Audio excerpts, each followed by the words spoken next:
Good morning with Paul Taylor from Digital Zest. How you doing, Paul? I'm good, thank you.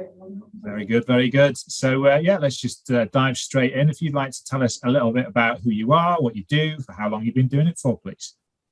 So I'm Paul Taylor. I'm the Managing Director of Digital Zest.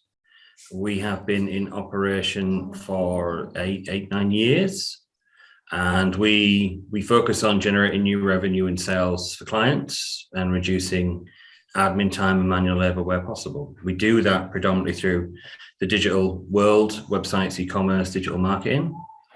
But yeah, it's been a good few years. It's been nice to grow and develop over that time. Good stuff. So through the pandemic, what was the biggest impact for you guys at Digital Zest? For us, to a degree, I think we were slightly insulated. We did see a sudden cliff edge in terms of clients taking up new contracts. Certainly in the first wave, there was a huge drop. I think that was everybody kind of assessing where they were at, what they were going to do, how much of an impact it was going to have for them.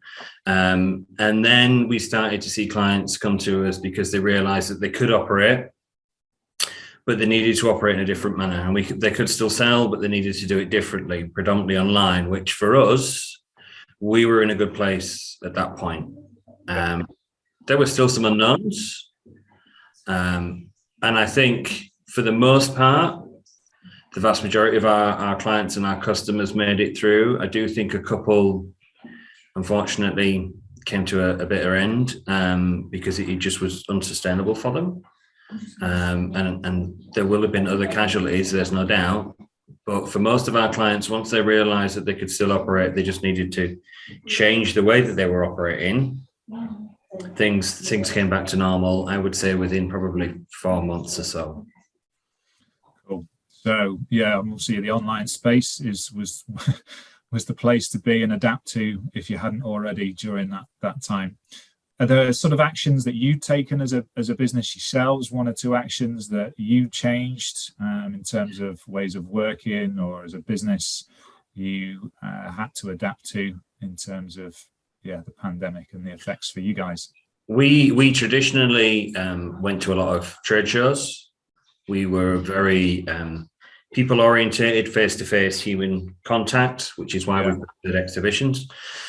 That had to change. That was replaced with not traveling across the country to see clients, but to do it virtually, which I still think is good. I don't think virtual is completely the same. I think it's 90% of the way there. Yeah.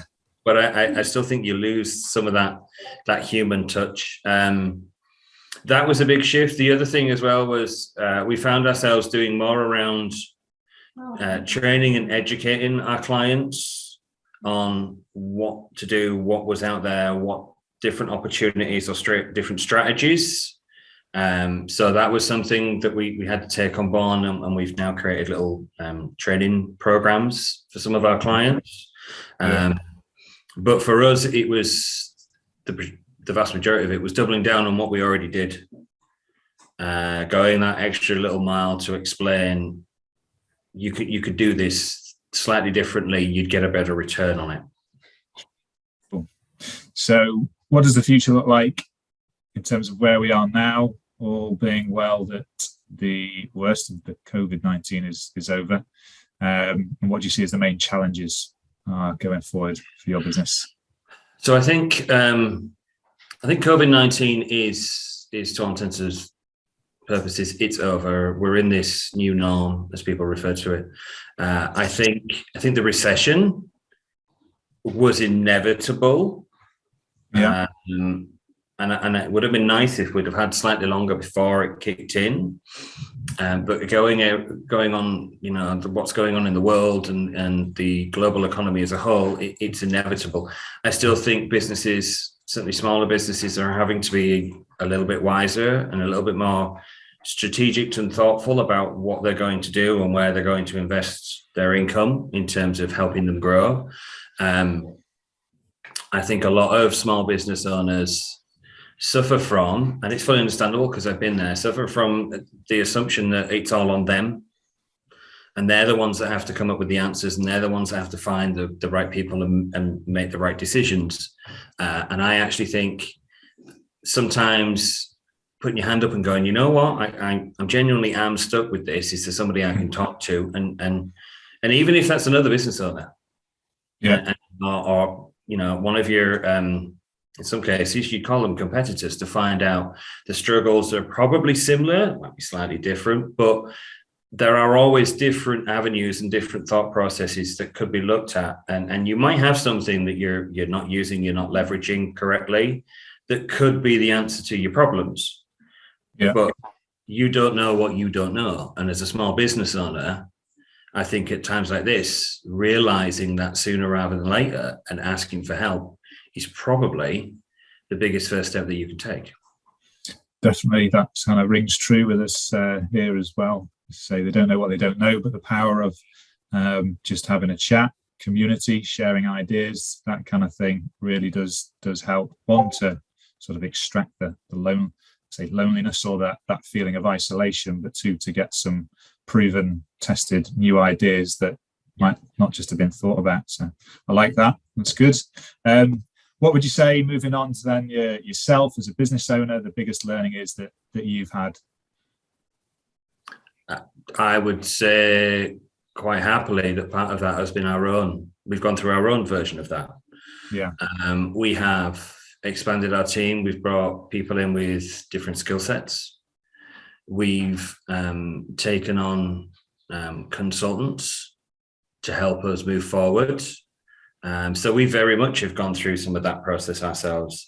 There's certain things that we've just stopped doing because although we'd like to do it, at the end of the day, if it's actually going to cost us money to deliver something, then there's only so far you can go where that actually it doesn't matter how effective we become, we can't make this an actual profitable product. So yeah, we've had to change certain things and bring in advice from others in our field. We've hired new employees with, as I say, new skill sets, and I think we're in a good position. Cool. There's always more room for growth. Yeah, always learning. Yeah. So if we were to go back in time and meet yourself at 18, what would you say to Paul at 18? I would say to Paul at 18, actually, of all the questions, by far this is the hardest. Paul at 18 didn't know where he was going, to be honest with you. Not that he worried about it, but looking back, I think he should have taken a little bit more time to understand what his life meant and the impact that he could have had both for himself and for others. And I would tell him to try and remain more focused and to strive for his goals sooner rather than later.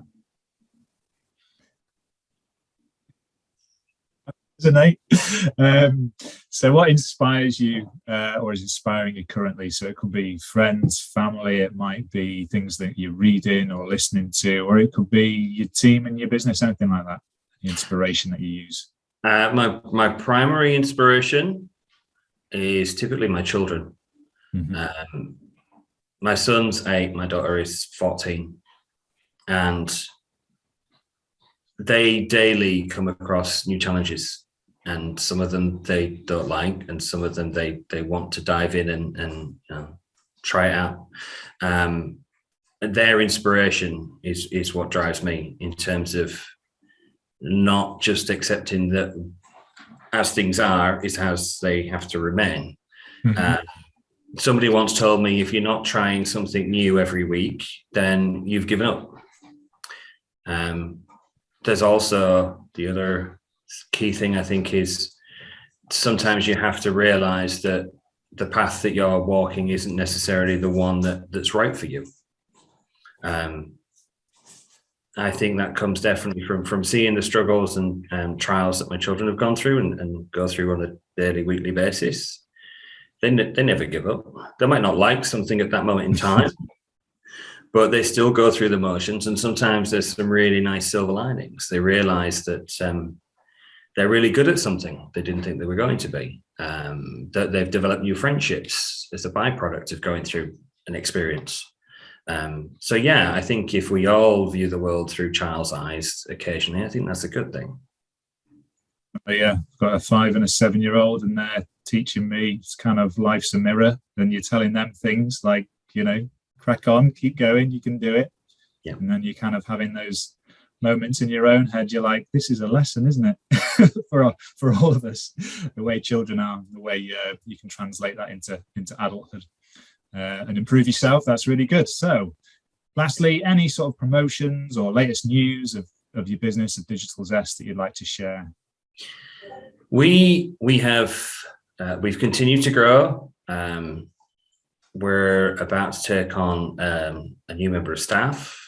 We're going to expand our services, but I think the biggest piece of news is we've been delivering e-commerce websites for a number of years now, and we've built everything from the fairly simple things through to the much more larger, complex retail and trade combined systems that deal with all of the VAT calculations, all the different shipping options, all of the integrations that you'd want with shipping warehouses and fulfillment centers.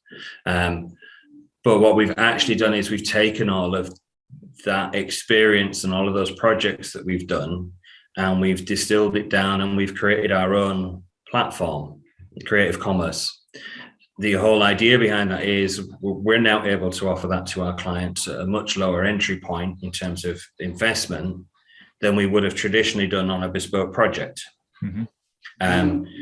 Because we base our coding on open source, we're still able to pretty much add anything that we wish to the platform. There is no wall as such in terms of the technology.